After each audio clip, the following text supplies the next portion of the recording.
Oke, langkah pertama kita siapkan beras ketan. Beras ketannya sudah saya rendam ya.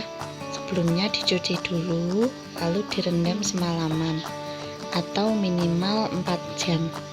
Setelah itu ditiriskan.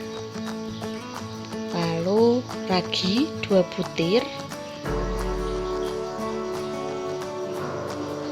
dan pewarna hijau. Kalau pewarnanya opsional ya, warna lain juga boleh.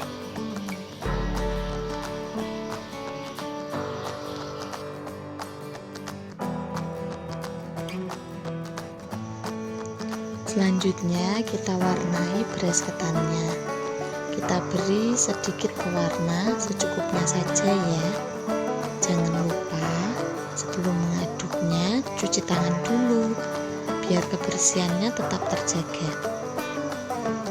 Kita aduk-aduk sampai semua warna sudah menyatu dengan beras ketannya ya.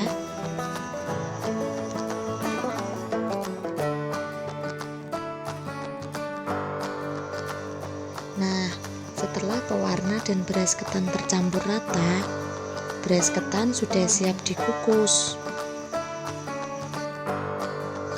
Nah, sekarang kita panaskan panci untuk mengukusnya ya.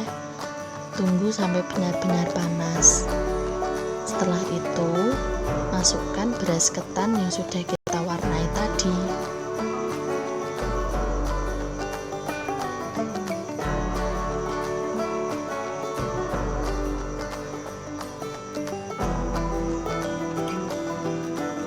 Setelah semua beras ketan sudah masuk, kita kukus antara 15 sampai 20 menit.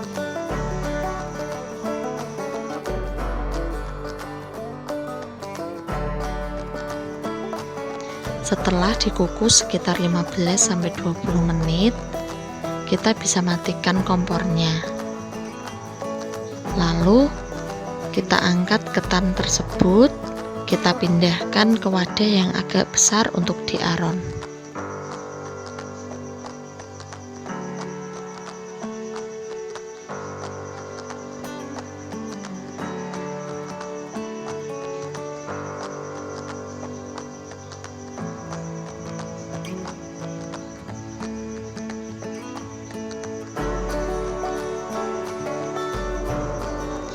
Nah, setelah semua ketan sudah dipindahkan, kita siap untuk mengaron.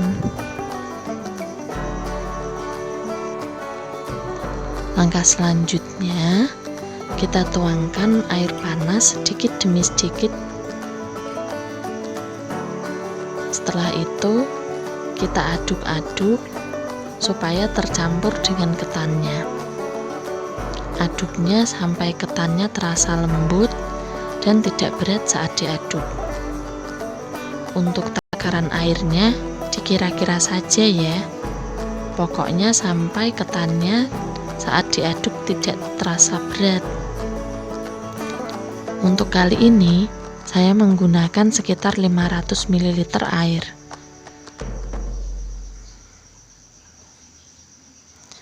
Nah, setelah tercampur, ketan siap dikukus untuk kedua kalinya. Kita panaskan panci yang tadi digunakan untuk mengukus. Jangan lupa kita tambahkan air supaya tidak gosong. Setelah panas, kita masukkan ketan aronnya.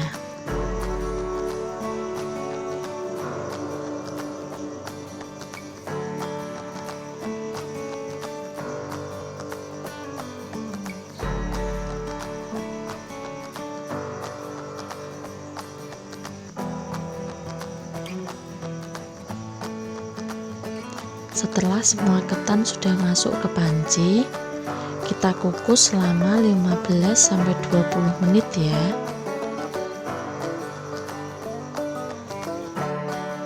Setelah dikukus sekitar 15 sampai 20 menit, ketan sudah benar-benar matang.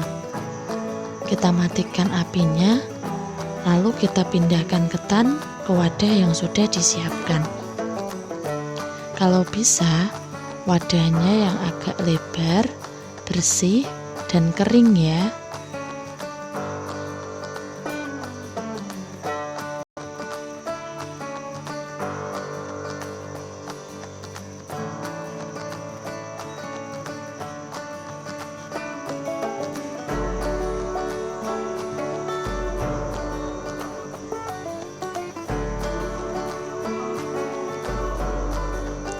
Setelah semua ketan dipindahkan ke wadah, kita masuk ke proses pendinginan. Dalam proses pendinginan ini, kita ratakan ketan ke seluruh permukaan wadah. Tujuannya supaya ketannya cepat dingin ya. Atau kalau pengen lebih cepat, kita bisa gunakan kipas angin.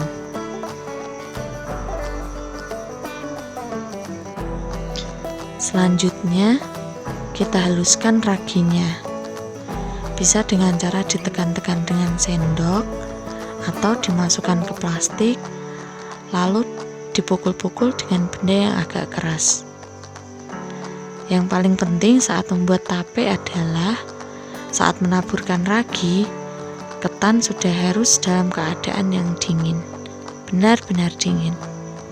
Soalnya kalau masih agak panas, nanti hasil tapenya agak kecut. Tahap selanjutnya, kita taburkan ragi dengan menggunakan saringan. Kenapa menggunakan saringan? Karena supaya hasil raginya tidak ada yang menggumpal.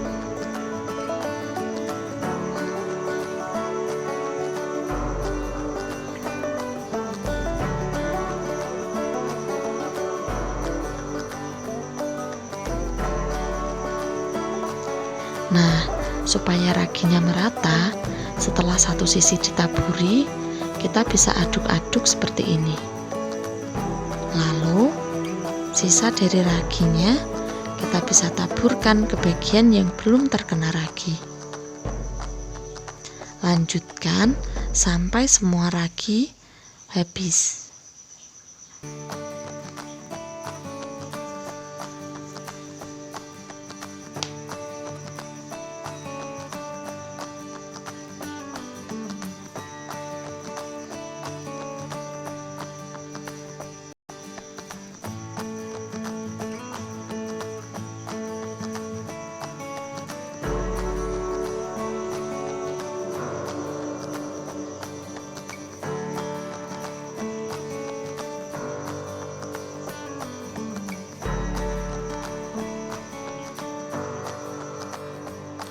Setelah ragi dan ketannya tercampur rata, kita masuk ke proses pengemasan. Di sini saya menggunakan cup ukuran 400 ml dan juga kotak dengan ukuran 650 ml. Untuk isiannya bisa dikira-kira saja atau ditimbang seperti yang saya lakukan.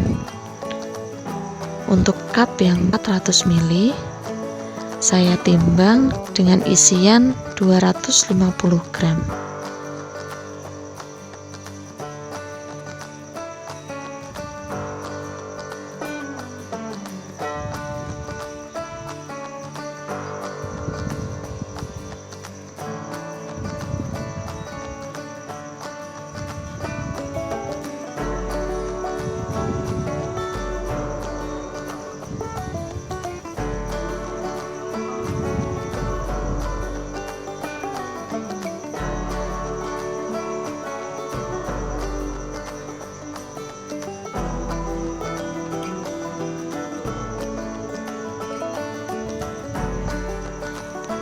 Untuk yang kotak, saya isi dengan berat 350 gram.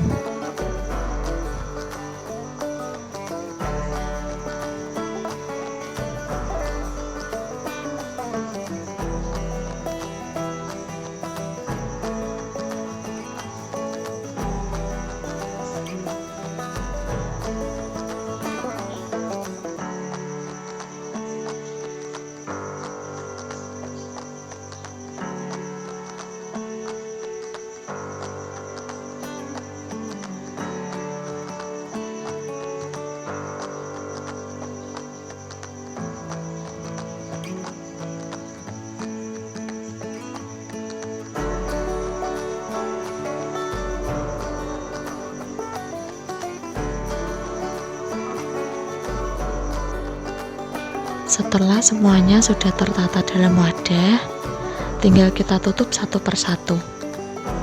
Jangan lupa kita pastikan tutupnya benar-benar rapat ya, supaya hasil tapenya benar-benar matang. Oh iya, kalau bisa kita tempatkan wadah-wadah tape ini di tempat yang agak tertutup dan gelap ya, supaya hasilnya maksimal. Untuk pematangan tape ini sendiri, kita butuh waktu sekitar 2 hari 3 malam. Baru hasil tapenya bisa berair dan manis. Nah, ini adalah tape yang sudah saya inapkan selama 2 hari 3 malam.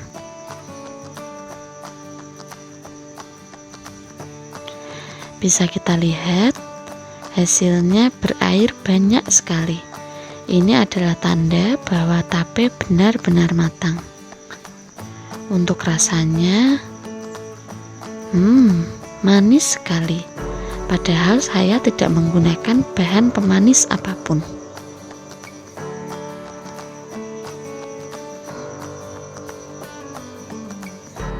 Sekian resep pembuatan tape ala saya.